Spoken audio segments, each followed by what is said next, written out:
Ethan lived a quiet life in a small town. He was an ordinary young man who loved books, stars, and fixing things.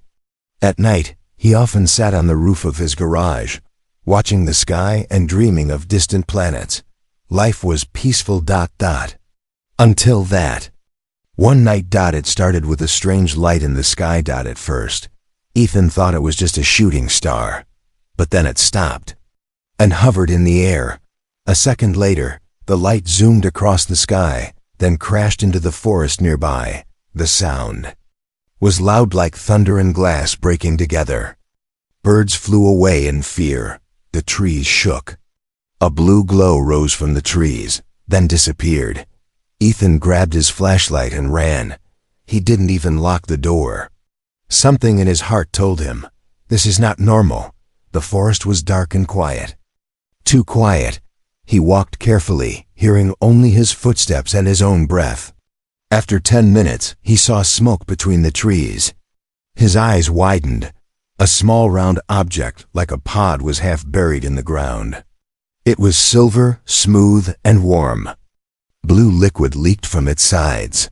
Lights blinked on and off. Then. He saw her, a girl. She was lying near the pod, eyes closed, not moving. She looked young, about his age.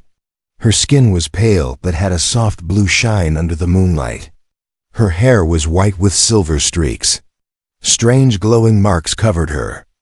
Arms and neck like tattoos from another world. Ethan's heart raced. He didn't know if she was human or not, but she was hurt. And she needed help. He lifted her gently and carried her back to his garage. Hours passed. The girl was still unconscious, lying on a bed made from blankets and pillows. Ethan cleaned her wounds and covered her with a jacket. He had so many questions.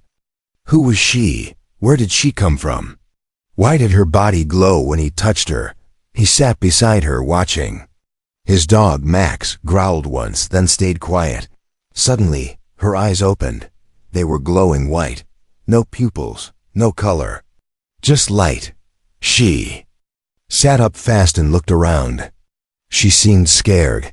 Ethan raised his hand slowly. "It's okay," he said softly. "You're safe." The girl looked at him, confused. Her mouth opened, and she spoke, but the words were not English. Not any language Ethan knew. Her voice was musical, like a song mixed with wind. She looked weak and thirsty. Ethan gave her water. She took one sip and coughed. Then her eyes fell on a bottle of beer on the table. Ethan noticed and smiled. "You don't want that," he said. "That's not water." But before he could stop her, she grabbed the bottle and drank it all in one go. For a moment, nothing happened. Then her body began to glow bright. Her marks turned red, then gold. Sparks danced around her. The lights in the garage flickered. The air grew heavy. Ethan stepped back, shocked. The girl stood up, eyes wide open. She looked at her hands, confused and scared. She screamed, not in pain but in some strange emotional burst. A deep, wild sound that shook the windows. Tools flew off shelves. Max ran outside. Barking. She took a step forward, and everything around her floated. Cans, wires, even Ethan's chair. Then she stared at Ethan. Her eyes were no longer white. They were now deep purple, spinning like small galaxies. She spoke again. This time, a single word in clear English. Danger. Suddenly she collapsed. Ethan rushed to her side. Her glow faded. Her body was cold. He covered her again and stared at her, trying to understand. What had just happened? She was clearly not human, but she wasn't a monster. She was scared, lost, confused. And whatever the alcohol did, it triggered something powerful. Ethan picked up the empty bottle and looked at it. Who knew one drink could do so much? He looked out the window. In the far sky, 3 red dots were moving slowly. Not planes, not stars. Something else. Something watching. Asterisk. She was not asleep. She was not awake. Zira floated in the space between thoughts, a storm of fire and stars. Inside her mind, she could feel something moving through her blood. It was warm, strange, wild. And then she remembered the taste, the drink, the spark, the emotions, the things she was never supposed to feel. Ethan stood still, staring at the glowing marks on her arms. The girl, no, the alien, lay quiet. Again, but her breathing was faster now. Her skin flickered like a broken screen. He could feel heat rising from her body. Suddenly, her fingers twitched. Her eyes opened again, but this time, they didn't look soft or scared. They looked empty, like something inside her had changed. She sat up slowly, like someone moving underwater. Her head tilted left, then right. She stared at Ethan. And then, the lights exploded. Every bulb in the garage shattered at once. The radio turned on by itself, making loud static noises. The car behind them floated 3 inches off the ground. Zira stood up. Her feet didn't touch the floor. Her hair floated around her head like it was underwater. Her voice came out flat and robotic. Human contact. Confirmed. Forbidden substance. Activated core. System unstable. "What are you saying?" Ethan asked, backing away. "What's happening to you?" Zira looked around. Like a machine scanning a battlefield. And then she screamed. Not a human scream. Not a normal sound. It was a deep, echoing shockwave. A wall of sound and energy. The garage door flew open. The tools hanging on the wall were sucked toward her. Like magnets, one shelf collapsed. Sparks danced in the air. Ethan fell back and hit his head. He tried to crawl away, but the air felt heavy, like something was pressing down on him. Zira's hands rose. Bright golden rings appeared around her wrists, spinning fast. Her eyes now glowed pure red. Then she spoke again, but in a new voice. Not a robot. Not a girl. Something. Ancient. Emotion is a weapon.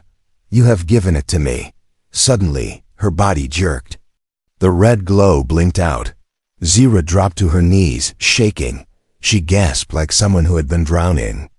Her eyes returned to soft purple. She looked around, confused and terrified. "What did I do?" She whispered. Ethan sat up slowly. "You almost destroyed everything." Zira looked at her hands. "The drink, it woke something up. Something locked inside me. I wasn't ready." "You almost killed both of us," Ethan said, his voice low. "I'm sorry," Zira said. A tear slipped down her cheek, and where it fell, the ground glowed. Ethan stared. "Are you even from this galaxy?" Zira closed her eyes. "No." "And now, I've made it worse." "What do you mean?" She looked at him. Her voice trembled. "They can feel when emotions are used. They know I'm here. They're coming." "Who?" Zira stood, weak and afraid. She pointed to the sky. "My people. They don't allow feeling. No love, no hate, no fear, and no joy. Why? Because feelings destroy. Just like I almost did. I'm now a threat."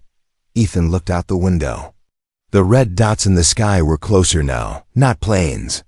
Not satellites. Hunters. Zyra whispered one final word before collapsing again.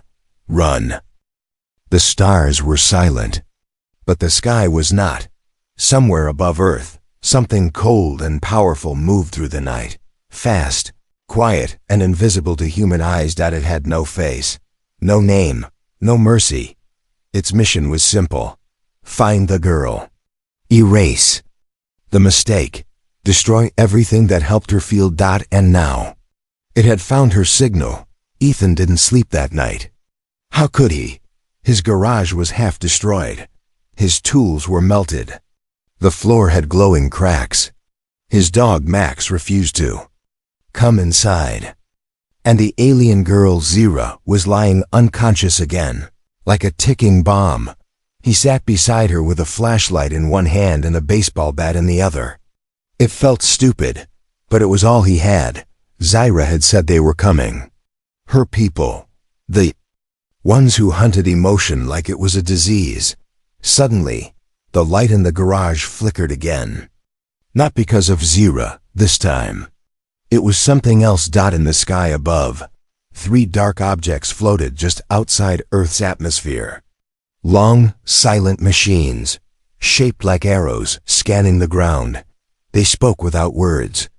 They saw without eyes, and now they found what they were looking for.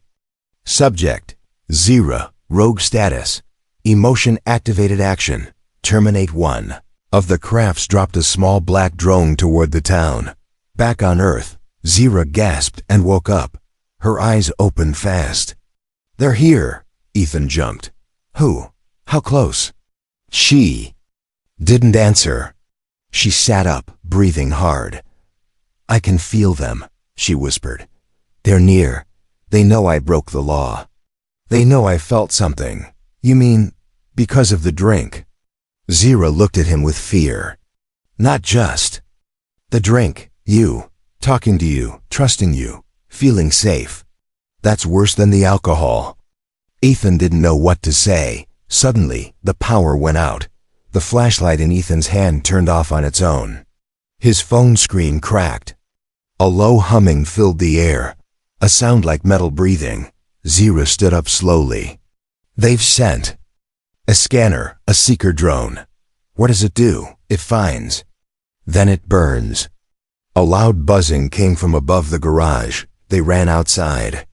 In the sky, a small round drone hovered silently. Like a black eye watching everything. It scanned the area with red light. The moment it passed over Zira, it stopped. The drone made a sharp, high-pitched beep. Target locked. Zira grabbed Ethan's arm. "We have to run." Now they ran through the empty streets. Streetlights flickered as they passed. Dogs barked. Somewhere in the sky, more red lights began to appear. Zira's glowing tattoo started to dim. She was getting weaker. "I need time. I need to reset my core." "How much time?" 10 minutes. "You don't have 10. That thing is fast." Behind them, the drone flew lower. Its sides opened, revealing long metal claws. It charged. Ethan and Zira ducked into an alley. The drone crashed into a trash bin and exploded, shaking the ground. Smoke rose. Zira coughed and leaned against the wall. "You said alcohol gave you power," Ethan said. "We need more." Zira shook her head. "It's not just power. It's emotion. And I'm already too full. I can't handle more." "But without it, you're weak." Zira looked into his eyes. "Too much feeling will destroy me from the inside." They paused. The city was quiet again, but only for a moment. Above in the sky, the clouds began to open, revealing a dark shape, the mothership. Zira's voice turned cold. "That's not a drone. That's the collector. What does it collect?" She looked away. "Everything that shouldn't exist." The sky was bleeding. Above the city, dark clouds had split open like torn fabric. A black triangle, massive and silent, hovered just beyond the clouds. It didn't blink. It didn't move. It just watched. Below, people were asleep, unaware. Safe. For now. But inside a narrow alley, 2 figures stood under a broken streetlight, one human, one not. Zira held her side. She was glowing again, but weakly. Her breath was sharp and fast. The alien markings on her arms flickered like dying stars. Ethan looked up at the ship. His voice shook. "That's them." Zira nodded. "That's not just a ship. It's a courtroom, a prison, and a grave, all in one." Ethan swallowed. "Then we can't hide anymore." "No," she said softly. "We run." They raced through the streets. Alarms started going off in the distance, not from police, but from machines. Cameras turned to follow them. Traffic lights blinked red. The city's power grid flickered as if something was inside it. Watching, Zira could barely keep up. Her steps slowed. "I can't," she whispered. "I'm losing connection to my inner field." Ethan looked around. A liquor store sat on the corner, its windows shattered from the earlier shockwave. He had an idea. A crazy one. He ran inside and grabbed the first bottle he saw. Zira's eyes widened. "No, It's too much. You need it, Ethan said. You said emotion gives you power. But power without control is chaos. Ethan held out the bottle. Then trust me, control it, for both of us. Zira stared at him. Then slowly, she took the bottle. 1 sip. 2 sips. She closed her eyes. The glow returned. Stronger, brighter, wild. Her feet rose off the ground. The wind circled her like a storm. Neon signs flickered. Metal twisted. The air hummed. Ethan backed away. Zira? She opened her eyes. They weren't red this time, or white. They were gold, clear, focused, alive. I can feel it, she said. I can feel everything. Far above, the collector ship reacted. Its surface rippled like liquid metal. It dropped a beam of blue light straight toward the Earth. Lock on confirmed.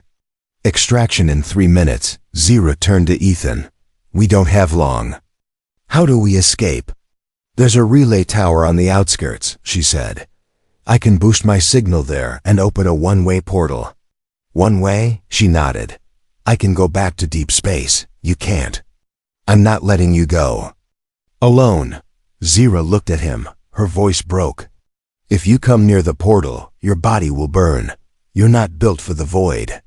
Before Ethan could answer, the ground exploded behind them. A metal drone dropped from the ship above. Twice. The size of the first one. Faster, smarter. Aimed at them with blinking arms. Zira stepped forward. This time, she didn't scream. She didn't panic. She simply lifted her hand, and the air cracked like glass. The drone shattered mid-air into thousands of pieces, vanishing into dust. Ethan blinked. You controlled it. She nodded. Emotion is not a weapon. It's a key.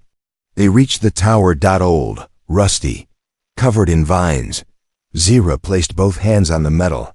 A wave of energy pulsed from her body, traveling up the tower. Lights came on. Signals shot into the sky like lightning. Above, the collector shuddered. But it was too late. A portal opened behind Zira, dark blue, swirling, humming softly. She turned to Ethan. This is goodbye, she said. No, he replied. This is pause, not goodbye. She smiled, her first real gentle smile. And then, her face changed. Her eyes widened. She turned sharply and whispered, They didn't come alone. Once, a long time ago, Zira had a heart made of light. Not because she was born that way, but because her world took everything else from her. Her people erased emotion. They called it purity. They called it control. But in truth, they were afraid, because once, a single feeling destroyed half their galaxy. The portal behind Zira spun like a quiet storm, blue, deep, alive. She was almost ready to step in, until she felt it. A chill, a presence, something that didn't come from the sky, but from beneath the earth. Zira turned fast. They didn't come alone, she said again, but this time with terror in her voice. Ethan looked around. What do you mean? She pointed to the ground. They left a sentinel, an ancient being. Not machine, not alive. It feeds on fear. The wind dropped. The air grew thick. From a sewer grate nearby, black smoke rose like fingers. It twisted in the air, forming something tall, thin, silent. The sentinel. No face. No eyes, just a long shadowy figure made from pure energy, emotionless. Empty and cold. It had come to erase her. Zira took a step forward. Her body glowed gold again. You cannot touch me. The shadow moved without sound. Suddenly, it struck. A wave of darkness hit Zira like a hammer. She flew back, crashing into the relay tower. Sparks flew. Her light faded. Ethan ran to her. Get up, please, Zira coughed, trying to speak. Her voice was faint. It's draining me. Taking my feelings. What can I do? Ethan asked, desperate. She looked at him. Her eyes were dull. Make me feel something real, fast. Ethan reached into his memory. He thought of the first time he saw her. Glowing, lost in the woods. How he carried her home without knowing who or what she was. He remembered her first word, danger. And how it never scared him. He held her hand. You're not danger, he said. You're the reason I believe the universe has something beautiful in it. Zira's heart pulsed. Boom. One light came back. Then another. She stared at him, and something ancient awakened inside. Her emotion. Pure, deep, powerful. She stood. Her body lit up like a sun. The shadow creature screamed, not with sound, but with a feeling. Panic. Zyra walked forward, every step leaving glowing prints on the ground. She raised her hand. This is why you fear us, she said to the shadow. Not because we feel, but because we survived it. She touched the creature, and it vanished into dust. Gone. But it wasn't over. Zyra dropped to her knees. Her body shook violently. The power inside her was too strong now. Unlocked. Fully. Ethan ran to her. What's happening? She didn't answer. Her eyes rolled back. Her voice turned hollow. The power. It's rewriting me. What do you mean? I was designed to obey. But now my feelings are changing my core. I'm becoming something my kind cannot control. Is that bad? It's not bad, she whispered. It's forbiddance. Above them, the collector moved. It launched. A signal into deep space. A warning. Zyra has activated the core of feeling. Protocol 0 existence must begin. Zyra looked at the portal. If I go through now, I might break everything on the other side. So don't go, Ethan said. I can't stay. Earth isn't safe if I'm here. Ethan stood in silence. Then he said, then I'm going with you. She stared at him in shock. You'll die in space, she said. Then teach me how. Not to, Zyra smiled. And cried. A single golden tear rolled down her cheek, and where it touched the ground, a flower grew instantly, glowing and alive. Zyra stared at it in awe. A feeling created life. She whispered, and that's when she knew her people had been wrong. The world held its breath. Birds stopped singing. Waves in the ocean froze for just a second. Somewhere in space, a satellite went blind. And down on Earth, under the broken tower, beside a glowing flower, Zyra was no longer just an alien. She was something new. Something her creators feared more than death. A being with choice. Ethan stood beside her, eyes wide. What's happening to you? Zyra's hands were glowing gold and white, like tiny stars had cracked open inside her. Her skin shimmered like glass. Her voice echoed softly, as if two versions of her were speaking. I feel everything, Ethan, she said. Joy, rage, hope. Fear, I've crossed the line. There's no going back. Ethan touched her shoulder. Then don't go back, go forward. But before she could answer, the sky opened. The collector ship was no longer hiding. It descended slowly through the Kingda. Clouds, blocking the moonlight. Its surface was alive, moving like liquid metal. From its center, a massive circular gate began to form. Not a portal, but a weapon. Zyra's head turned sharply. They've activated the emotion cleanser. What is that? Ethan asked. She swallowed hard. It removes emotional energy from entire planets. Everyone. Everything. Not just me. You mean, all humans? Yes, in one strike. A voice rang out from the sky. Cold, robotic, without mercy. Zyra Unit 441. Surrender. Return for reformatting. This world is not protected. Zyra stood tall. Her hair floated like fire. Her feet lifted from the ground. She shouted back. I am not a unit. I am not a tool. I feel. The air cracked like thunder. Suddenly dozens of drones dropped from the ship like insects. They swarmed toward her, firing electric nets, beams, pulses. Zyra raised her hands, and she didn't defend. She transformed. Light burst from her chest. Waves of golden energy shot out in all directions.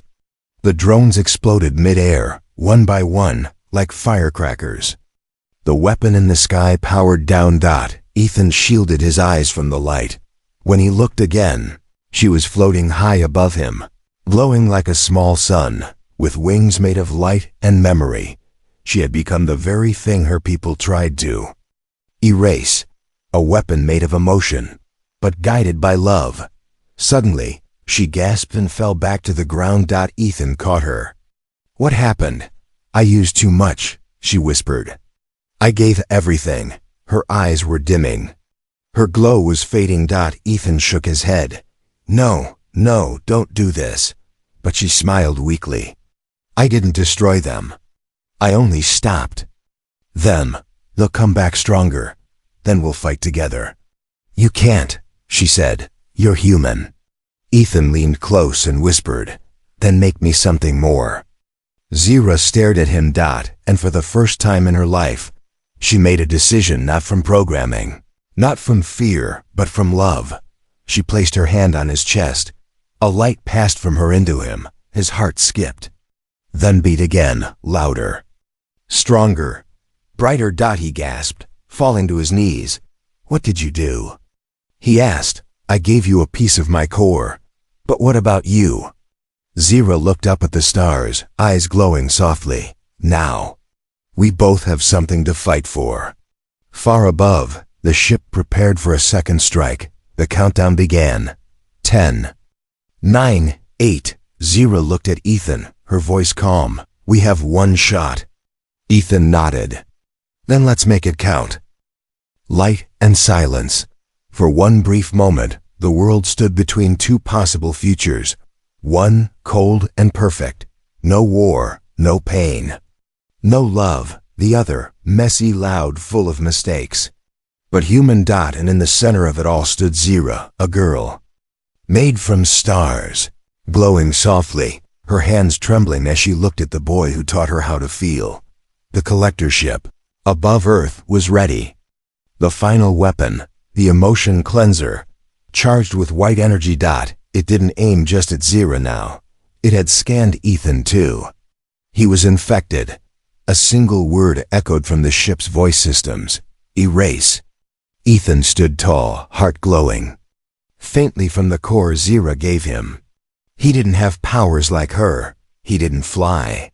But he had something stronger now, a reason to stand. "Let them erase me," he said. "But they'll never erase what we became." Zira stared at him. She felt peace. And in that peace, a decision formed, not from fear, but from strength. She turned toward the ship. Her body hovered again, golden light flowing from her skin like fireflies. But this time, something was different. She wasn't attacking. She was offering. "I am not your enemy," she said aloud, her voice reaching the stars. "I am your evolution." The ship hesitated. Somewhere inside its core systems, billions of cold lines of code. Something flickered. But the ship overrode it. The final beam prepared to launch. 5, 4. Zira closed her eyes. "Goodbye, Ethan," he shouted. "No, don't do this alone." But she was already glowing brighter than the sun. She opened her arms, not to destroy, but to connect. Then, she released everything. Her memories, her pain, her joy. All of it, into the sky. The beam fired, and hit her light mid-air. But instead of exploding, the beam changed. It absorbed the emotion. It felt. And for the first time in its existence, the collector ship didn't destroy. It understood. The ship powered down. Slowly, quietly. It began to rise. And then, it vanished into the stars. Ethan looked around. "Zira?" No answer. The glowing particles in the air began to fall like soft golden snow. Where she stood, nothing but a shimmer in the air and a faint pulse in his chest. She was gone, or changed. Days passed. The news called it a solar glitch. Governments had no explanation. But Ethan knew.